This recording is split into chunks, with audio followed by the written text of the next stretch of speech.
La politica della regione per recuperare le liste d'attesa e riprendere le prestazioni rimaste galleggianti sarà fallimentare.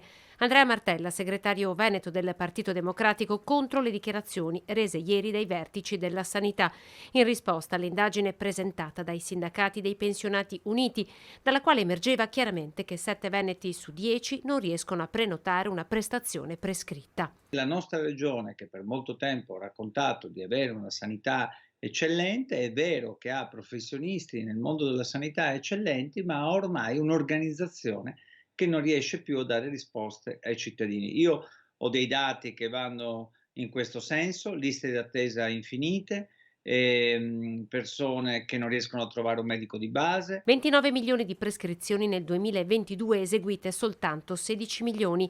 Il piano di smaltimento vale per la regione 30 milioni di euro. Dovrebbe portare entro fine anno a smaltire anche le prestazioni con priorità D, l'ultima. A preoccupare però è il peggioramento del quadro clinico di chi resta troppo in lista d'attesa, soprattutto se anziano. Quando non riesci a curarti è chiaro che insorgono anche problemi di carattere psicologico e per esempio il tema della salute mentale è un tema che sta emergendo con forza anche nel nostro territorio. È qualcosa che non può funzionare, questo è un diritto essenziale dei cittadini che non può essere messo in discussione.